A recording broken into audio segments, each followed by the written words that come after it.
What's up, MetaNerdz? This video is all about the SMU6 personal wheel bike, also known as GREVIOUS' wheel bike. It was manufactured by the very difficult to pronounce Z-Gomet Turnbull Gupat Corporation.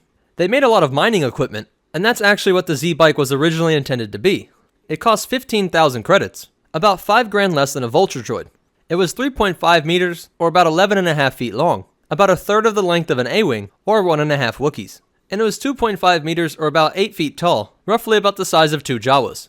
But with its 4 legs extended, it was actually 4 meters tall, a little over half of the height of a TIE fighter. It could walk at a speed of 10 kilometers per hour, but while rolling, had a much faster speed of 330 kilometers an hour, or about 205 miles an hour, putting it in the same speed bracket as cars like Ferraris and Lamborghinis. And it contained enough fuel on board to last it for 500 kilometers, or about 310 miles. More than enough to take you from Boston to New York City. Now, the way this wheel bike worked is that this large spinning ring contained a whole bunch of claws that could dig into the ground so that the wheel bike could still be used on the difficult terrain of many mining operations. When this vehicle was parked, it would rest on its 4 legs, and when moving around a mining camp, it could walk around on these legs with a slower pace, that way it didn't accidentally run over any workers. These legs could also be used in concert with the fast speed to help launch this vehicle into the air, just in case you end up being chased by a Jedi. It's actually a 2-seater, but General Grievous updated his bike, throwing out the passenger seat and installing an ND-53 double laser cannon.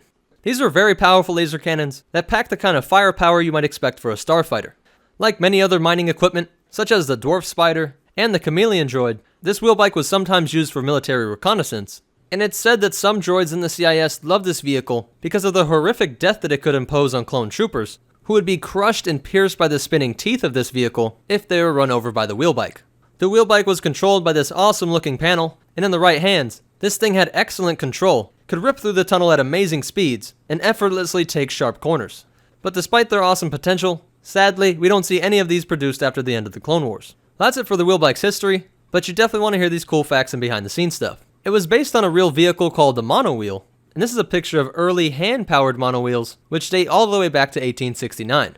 And the development of this vehicle for episode 3 is pretty interesting, as they wanted a vehicle that was visually very nasty and sinister looking, with some concept arts being of that of a tank-like chariot, or to have Grievous ride on top of some sort of intelligent droid vehicle, which was supposed to be a mirror to Obi-Wan, who was riding on a living creature. And of course, there are a ton of really cool wheel bike toys and Legos.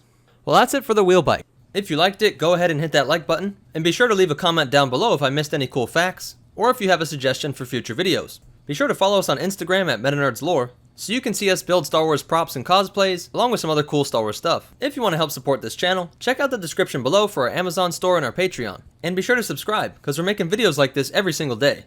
But more important than all that, remember, always put some extra armor around your vital organs, and the Force will be with you. Always.